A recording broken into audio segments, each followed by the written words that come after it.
Good morning class fifth. तो बच्चों subject है आपका सोशल स्टडीज़।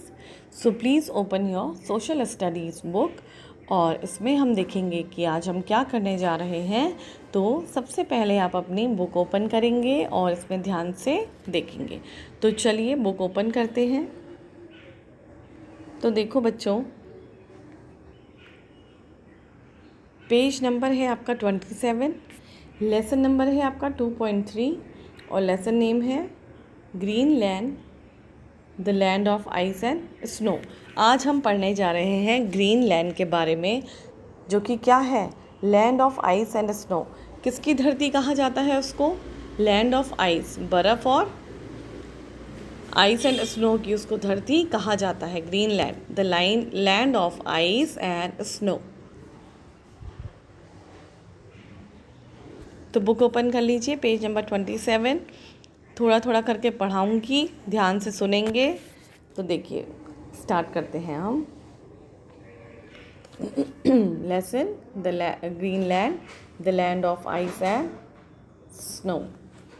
चलिए, just as the equatorial region is the world's hottest region. जैसा हमने इक्वेटोरियल रीजन्स के बारे में पढ़ा, तो इक्वेटोरियल रीजन्स क्या हैं? विश्व के सबसे गर्म क्या हैं? रीजन्स हैं, भाग हैं। The Arctic is the world's coldest region. और आर्कटिक क्या है? आर्कटिक वर्ल्ड के सबसे कोल्डेस्ट रीजन है। This region includes all the land and water to the north of Arctic. This region includes, इसमें कौन कौन से रीजन इंक्लूड हैं, शामिल हैं? All the land and water, सभी धरती का सभी भाग और पानी, to the north of the Arctic circle. ठीक है। नो ट्रीज, और देखिए इसका क्या है, ये 66 हाफ डिग्री नॉर्थ है इसका direction. No trees grow in this part of the world. ये ऐसा भाग है हमारे वर्ल्ड का, विश्व का, जिसमें कहीं भी कोई ट्रीज़ ग्रो नहीं कर पाते हैं, ना ही उगते हैं। Both land and water remain covered with thick sheets of ice. क्यों? पेड़ ना उगने का कारण क्या है? पेड़ ना उग पाने के कारण है कि यहाँ पे जो लैंड है वो हमेशा किससे कवर रहती है?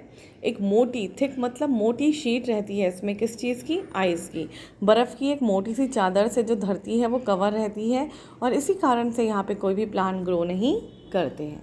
ठीक है, देखिए, अ part of the Arctic region is called the tundra reason.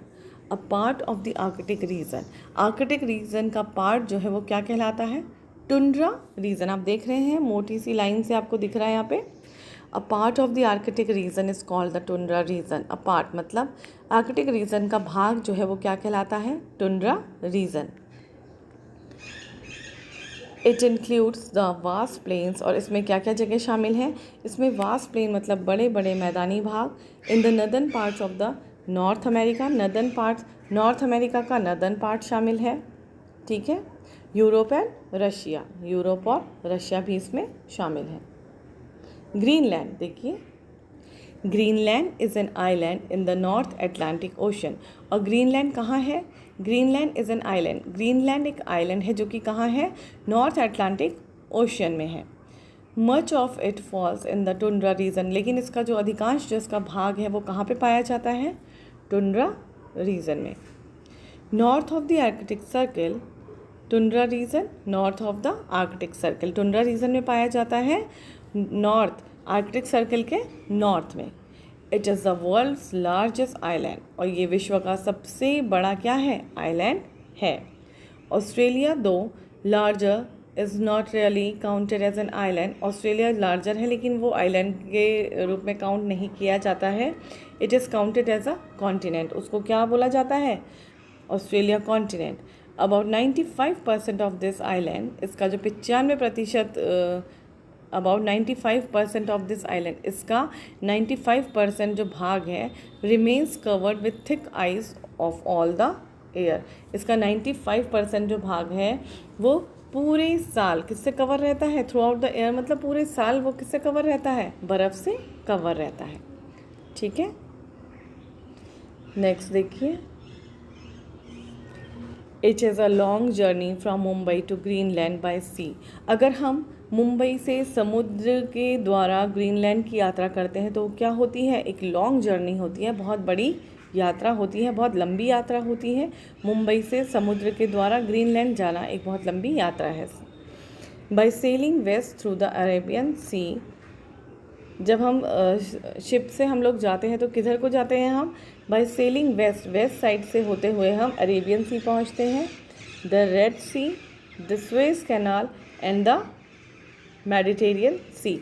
तो इतनी सारी चीज़ों से गुजरकर हम कहाँ पहुँचने के लिए सफ़र करते हैं, Greenland. We enter the Atlantic Ocean from south of Spain, south of Spain से हम कहाँ पहुँचते हैं, Atlantic Ocean. We sail in the northern direction, हम किस डायरेक्शन में चल रहे होंगे, नदर्ली, नॉर्थली मतलब नॉर्थ के डायरेक्शन में। Keeping a little to the west, थोड़ा सा वेस्ट की side. After a very long voyage we reach the southern tip of Greenland, और एक बहुत लंबी यात्रा करने के बाद हम कहाँ पहुँचते हैं, southern tip of Greenland, Greenland के सदर्न भाग में हम पहुँचते हैं। There are huge blocks of ice floating in the sea, और जब हम पहुँचते हैं तो हम क्या देखते हैं, there are high huge blocks of ice floating in the sea, समुद्र में बहुत ह्यूज मतलब बहुत बड़ी जो बर्फ़ होती है वो फ्लोट करती है, तैरती रहती है समुद्र में। दे आर कॉल्ड आइसबर्ग्स, और ये क्या कहलाते हैं, आइसबर्ग्स कहलाते हैं। Due to the dense fog here, यहाँ पे कोहरा होने के कारण, डेंस मतलब बहुत घना कोहरा होने के कारण, these are not visible from a distance, और जब समुद्र में जो हमारा जहाज़ चल रहा होता है, घने कोहरे के कारण दूर से ये जो आइसबर्ग्स हैं, बर्फ़ के जो बड़े बड़े पहाड़ जैसे होते हैं, वो हमें नज़र नहीं आते हैं। They can be dangerous to ships because 90% of an iceberg remains hidden in the water in the ocean sea. तो क्या होता है, जितना भाग हमें इसका ऊपर दिखाई देता है उससे भी दुगना 90% का जो भाग है वो कहाँ रहता है छुपा हुआ, समुद्र के अंदर, ओशियन के अंदर, और ये शिप के लिए क्या होता है, बहुत ज़्यादा डेंजरस होता है। आपने एक मूवी देखी होगी बच्चों, टाइटैनिक, एक इंग्लिश मूवी है, आपने देखी होगी। तो टाइटैनिक का जो जहाज़ है किस तरह से डूबा था, वो भी आइसबर्ग से ही टकराने के कारण डूबा है। ठीक है, तो समुद्रों के लिए जो ये आइसबर्ग्स होते हैं, बर्फ़ के जो पहाड़ होते हैं, बहुत ही ज़्यादा डेंजरस होते हैं। ठीक है, ये देख रहे हैं आप, आइसबर्ग्स हैं ये, बर्फ़ के पहाड़ हैं ये, देखिए। चलिए देखिए, do you know what happen to the Titanic, आपने टाइटैनिक के बारे में सुना है। It was the biggest ship of its time, ये अपने समय का एक बहुत बड़ा जहाज़ था। On the night of 15 April 1912, और कब की बात है ये, सन 1912, 14-15 अप्रैल, तारीख थी 15 अप्रैल और साल था 1912। It struck against an iceberg and sank in the Atlantic, और ये जो जहाज़ था ये अपनी अच्छे से अपने उसमें चल रहा था समुद्र में, लेकिन एक क्या हुआ, स्ट्रक अगेंस्ट, ये एक आइसबर्ग से जाके टकराया, सैंक इन द अटलांटिक, और कहाँ डूब गया, अटलांटिक में डूब गया। In this biggest tragedy on the sea 1513 lives were lost, तो इतना बड़ा जहाज़ होने के कारण इसमें यात्री भी बहुत सारे थे। तो जब जहाज़ डूबा तो इसमें बहुत सारे लोगों ने अपनी जान गंवाई, और कितने लोग इसमें मारे गए, इसमें जो लोग मारे गए वो थे 1513। ठीक है, तो आगे चलते हैं, page number 28।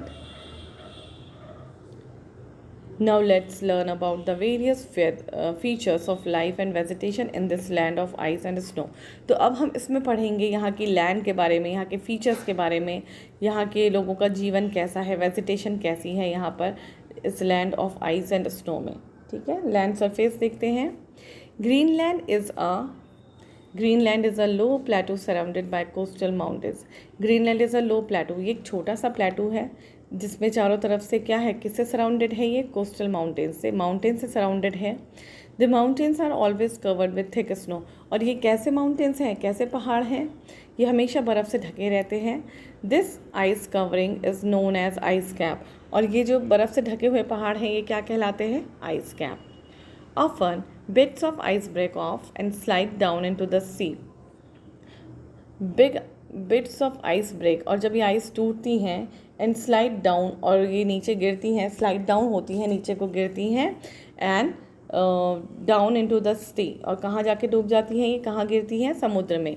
Such blocks of floating ice are called iceberg. और ये उन्हीं पहाड़ों से, उन्हीं माउंटेन से गिरी हुई बर्फ़ होती है, आइस होती है, जो समुद्र में क्या बन जाती हैं, आइसबर्ग्स बन जाते हैं।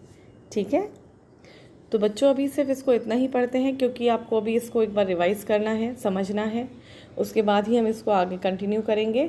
तो पहले आप इसको एक बार रिवाइज़ कर लीजिए, आगे हम इसको फिर कंटिन्यू करेंगे। ओके।